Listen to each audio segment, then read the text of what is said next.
조갑제 TV 시청자 여러분들 안녕하십니까? 이 역사에 대해서 또는 위대한 인물들에 대해서 제가 이야기를 하면은 여러분들의 반응이 좋아서 저도 신이 납니다. 역사적 사실, 그 역사를 만들어간 위대한 영웅들과 천재들, 또 그 사람들 이야기를 통해서 우리가 얻는 교훈이나 용기, 또는 그 사람들의 실패를 통해서 우리가 얻는 어떤 메시지가 있을 것입니다. 그래서 오늘도 아주 흥미로운 역사적 인물 한 사람 이야기를 해드릴까 합니다. 그 사람은 러시아를 가면 만날 수가 있습니다. 러시아 페테스부르크, 산 페테스부르크, 옛날은 레닌그라드였습니다. 산 페테스부르크에 가시면은 이분을 만날 수가 있습니다. 이분의 궁전, 여름 궁전도 있고, 무엇보다도 에르미타주 미술관, 세계에서 가장 규모가 크다는 에르미타주 미술관은 이분이 수집한 미술품으로 꽉 차 있습니다. 러시아 황제 중에 대제, The Great라는 말이 붙는 위대한 황제가 두 사람 있습니다. 한 사람은 뾰터르 대제, 영어로 말하면 피트 대제죠. 뾰터르 대제, 피트 대제가 러시아를 근대화시킨 분이죠.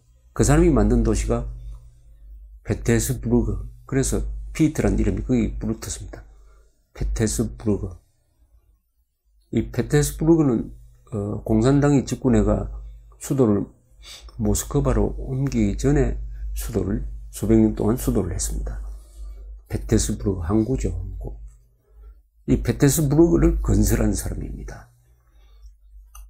이분은 17세기 말 그리고 18세기 초까지 이 러시아를 근대화시켜서 유럽과 수준에 있는 나라로 만들겠다라는 근대화 의지가 강했습니다. 그리고 이 사람 키가 2m 이상 넘고 체력이 좋고 잔인하기도 하고 아주 자비롭기도 한 아주 복잡한 사람이었으나 어마어마한 에너지를 가져가지고 그 사람이 남긴 그 큰 건축물을 보면 스케일을 짐작할 수가 있습니다. 그래서 또 해군은 그 전에 해군이 없었습니다. 해군을 만들고 또 본인은 유럽을 여행을 하면서 유럽의 그 조선 산업도 실제로 체험도 하고 이런 근대화 개혁에 불타는 사람이었습니다. 이분한테 대제란 말이 붙는데 그 다음에 또 대제란 말이 붙는 사람이 있습니다. 그 뾰터르 대제, 피트 대제 약 100년 뒤에 러시아를 통치하게 되는 캐서린 더 그레이트라고 우리 귀에는 그렇게 되어 있습니다. 그런데 요새는 현지 발음으로 하니까 에카체리나 대제가 되겠습니다. 에카체리나. 러시아 말로는 에카체리나, 영어로는 캐서린 대제라고 합니다. 저는 편의상 캐서린 대제라고 하겠습니다. 캐서린 더 그레이트. 물론 여자입니다, 이분은. 이 사람은 독일 사람이었습니다. 독일 사람. 근데 결혼에 의해서 피트 3세의 황비가 된 거죠. 황비. 결혼이 워낙 유럽에서 결혼은 다 정략적으로 이루어지니까요. 그래서 독일 사람이 러시아 황제의 부인이 된 경우입니다. 이 여자분은 보통 여자분이 아니고 독서를 많이 하고 머리도 좋을 뿐만 아니라 용감하기도 하고 정치력도 있고 또 여자로서 굉장히 매력적이고 남자를 또 좋아하는 사람입니다. 어찌어찌 하다가 피트 3세하고 3세의 부인이 됐는데 이 피트 3세가 왕이 된 다음에 여러 가지로 실수를 많이 합니다. 약간 정신적으로 불안정한 사람이었어요. 이 피트 3세가 가장 큰 실수는 그때 전쟁을 하고 있었는데 프러시아와 전쟁을 하고 있었습니다. 오스트리아, 프랑스와 손잡고 이 프러시아의 프레데릭 2세를 코나라에 몰아놓고 있었어요.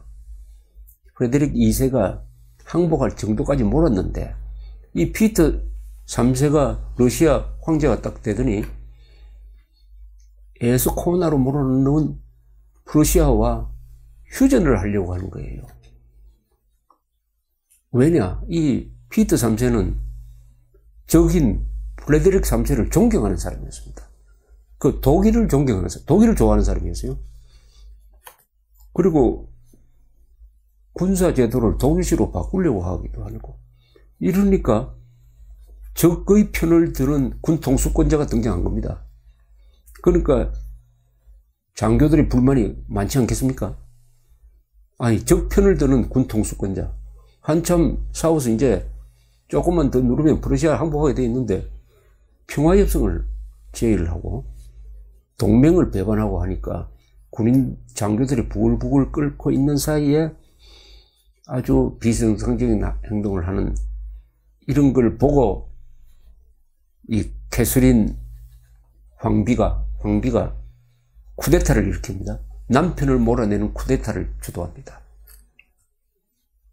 자기하고 연인 관계가 있던 장교가 도왔습니다. 이 지금 잘 상상이 안 되겠지만, 이 피트 3세가 아직 황태자 시절에 결혼을 해서, 이 캐서린 황비는 다른 장교하고 연애를 해서 애까지 낳았습니다. 이렇게 해서 황제가 된 거죠.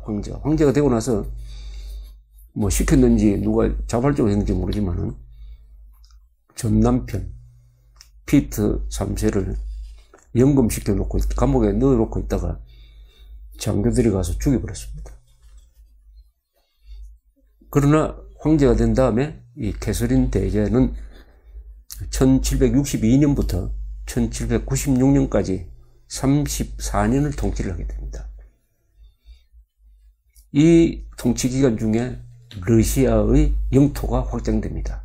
특히 흑해로 내려갑니다. 오스만 터키와 싸워가지고 오스만 터키, 지금 크리미아 같은 데를 이제 러시아가 영토로 만들어가는 정책을 펴면서 또 한편으로는 불란서의 문화가 가장 발달해 있었습니다. 그래서 불란서를 모델로 해가지고 불란서의 선진 문물을 받아들여가지고 러시아를 개혁하려고 합니다.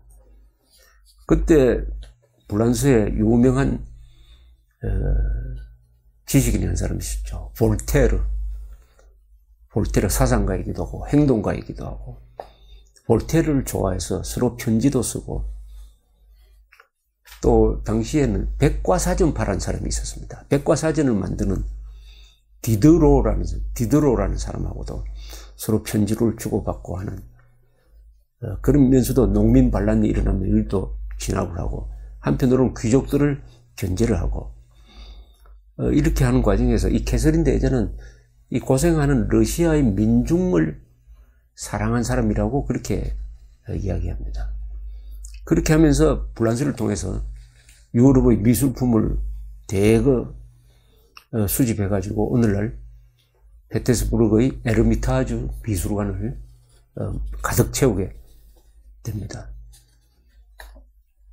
이 결혼은 끝까지 안 했습니다. 그러나 애인이 많았어요. 공개된 애인이었습니다. 젊은 장교들, 이 장군들을 좋아했으니까 아주 건장하고 젊은 장교들을 애인으로 데리고 다니면서 뭐 공개적으로 다른 신하들도 다 인정을 했습니다. 그러나 애인을 자주 바꾸었다 그럽니다. 한 12명 바꿨다 그래요. 12명. 그 애인 중에 제일 유명한 사람은 포템킨 장군이라는 사람. 포템킨 장군. 오스만 터키하고 전쟁을 해가지고 영토를 넓힌 사람입니다. 이 포템킨 장군은 상당히 애인이 자주 바뀌는데도 한때 애인이었는데 뭐 계속 캐서린 대제와 편지를 주고받으면서 그 편지를 보면 꼭 연애 편지 같습니다. 관계를 유지했는데, 이 포temkin 장군이 죽었을 때 캐서린 대제가 며칠 동안 울며 불면서 직무를 포기했다는 그런 이야기도 있습니다. 이 포르노 소설 같습니다. 이 캐서린 대제가 10여 명의 그 애인들하고 뭐 관계했던. 그러나 캐서린 대제는 그런 자유분방한 성생활과는 별도로 정치를 아주 잘했습니다. 오늘날 러시아는 피터 대제와 캐서린 대제의 역할이 없었으면 이런 대제국이 나중에는 나폴레옹 전쟁을 거치면서는 나폴레옹 군대에 이기는 유럽의 강국으로 등장하고 하는 이런 대제국을 만들어낼 수가 없었던 것입니다. 1773년입니다. 가을에 캐서린 대제는 프랑스의 철학자인 이 데니스 디드로를 상트페테르부르크로 초청을 합니다. 디드로는 백과사전파에 속했던 당시에 프랑스의 사상계 지식인 사회를 리드하는 사람이었어요. 왜 불렀느냐? 좀 배우려고 했습니다. 캐서린 대제가 그 유럽의 그때 이제 혁명 전야입니다. 대혁명 전야, 1789년의 혁명 전야의 유럽의 이 개혁 사상을 배우려고 했습니다. 그래서 일부러 이 디드로를 초청을 했습니다. 그래서 매일 2시간씩 시간을 내가지고 60번에 걸쳐서 강연을 들었다고 그래요. 질문하고 강연 듣고 했는데, 이 디드로라는 사람은 아주 또 자유인이니까 자유로운 사람이었어요. 그 무서운 캐서린 대제를 아주 친구처럼 여겼다고 합니다. 그래서 옆에 있으면은 막 허벅지도 만지고 팔도 만지고 뭐 이렇게 해서 어떤 때는 자기 말에 취해가지고 허벅지를 때리기도 해가지고 멍이 들 정도가 됐답니다. 그래서 캐서린 대제가 그래도 불평을 하지 않고 그 사이에 디드로와 자신 사이에 책상을 하나 놓고 이야기를 하도록 이렇게 자리를 바꿨답니다. 그런데 캐서린 대제는 이 디드로의 이야기를 인내심 있게 들어주는데 가만히 듣고 있으니까 사실은 대부분이 탁상공론이에요. 탁상공론입니다. 이 디드로라는 사람은 지식인이니까 아는 체를 많이 하는데 캐서린 대제는 그걸 다 실천할 수가 없어요. 그러니까 안 맞는 겁니다, 이게. 프랑스의 현실에는 맞을지 모르지만 러시아는 또 다르지 않습니까? 러시아는 농노제 국가 아닙니까? 유럽에서 가장 후진된 나라니까. 그러다가 점잖게 어느 날 이제는 학생 노릇 하던 것도 이제 지쳐가지고 디드로한테 점잖게 이렇게 이야기를 합니다. 이 캐서린 대제는 회고록을 남긴 사람입니다. 디드로 씨, 당신의 천재성이 촉발시킨 그 좋은 말씀을 정말 즐겁게 들었습니다. 그러나 당신의 거창한 그 교리들은 좋은 책을 만들 수는 있을지 모르지만 실천에 옮기는 순간에 비참한 결과를 초래하고 말 것입니다. 당신은 개혁 프로그램을 쓸 때 나와 당신이 처한 입장의 차이를 간과하고 있습니다. 당신은 종이 위에서 일하는데 당신의 상상이나 당신의 펜 앞에는 아무런 장애물을 설정하지 않으니 다 잘 되죠. 그러나 나는 불쌍한 황제가 되어가지고 짜증을 부리고 변덕이 심한 사람들 상대로 일을 한답니다.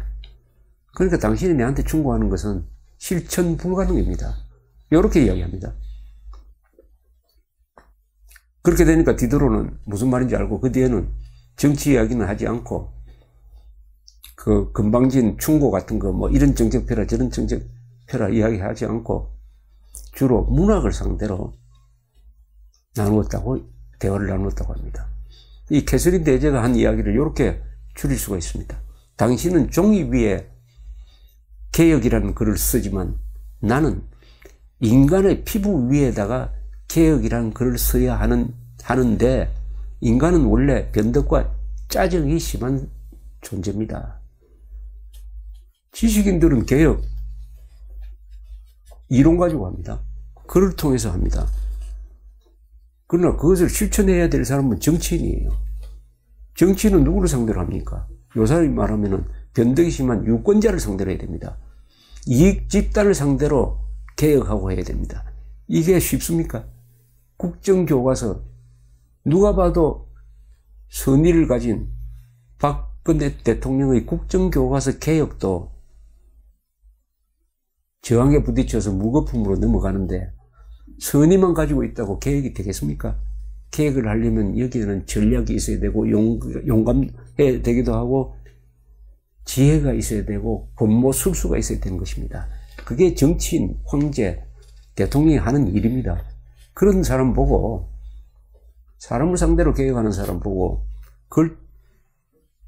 글로서 개혁 다 하는, 말로서 개혁 다 하는 지식인들이 이래라 저렇게 훈수 두는 게 얼마나 헛된 것이냐 하는 것을 바로 캐서린 대제가 점잖게 이야기한 겁니다. 당신은 종이 위에서 개혁을 하지만 나는 사람의 피부 위에 개혁을 해야 하는 사람인데 그 사람들이 변덕이 심하고 잘 바뀐다. 그 고민을 좀 이해해달라 이런 말입니다. 이 말은 뭘로 뜻하느냐. 위대한 역사에 남는 위대한 황제가 사상가한테, 백면서생의 사상가한테 한 말은 지식인들의 오만에 대한 경고죠. 지식인들이 뭘 안다고 자기 학문의 세계를 벗어나가지고 이 정치로 뛰어들어가가지고 자기들 직접 하겠다든지 뭘 하라고 충고하다가는 정치인을 망칠 수가 있다. 그러니까 교수를 한국처럼 중용하는 나라는 세계에서 어느 나라도 없습니다. 보통 교수 같으면 차관도 아니고 장관급으로 맞아들입니다. 미국에서도 교수가 정부 부처에 들어갔지만 국장급으로 들어가는 경우가 많습니다. 천하의 석학인 헌팅턴 교수 같은 사람, 클래시 오브 시빌리제이션이라는 사람, 그 사람도 정부 부처에 일할 때는 국장급으로 일했습니다. 에즈라 포겔이라는 하버드 대학 교수, 자판 에즈 넘버 원이라는 사람, 그 사람도 국장급으로 일했습니다. 그런데 한국은 보통 교수가 장관급으로 들어가요. 문제는 성공한 교수 출신 행정가가 별로 없다는 사실입니다. 교수가 아는 것과 실천하는 것은 전혀 다른 문제입니다. 아는 대로 실천을 가능하다고 하면은 이미 이 나라는 천국이 되었을 겁니다. 인간과 서류의 차이죠. 인간과 서류로 실험하는 교수들이 현실 정치에 뛰어든다는 것이 얼마나 어려운 거냐, 얼마나 위험한 거냐 하는 것을 캐서린 대제가 디드로한테 점잖게 충고한 말. 당신은 종이 위에 개혁이란 글을 쓰지만 나는 사람의 피부 위에다가 개혁이란 글을 써야 하는데 사람들은 원래 변덕과 짜증이 심하다. 이 말을 선물로 드립니다. 감사합니다.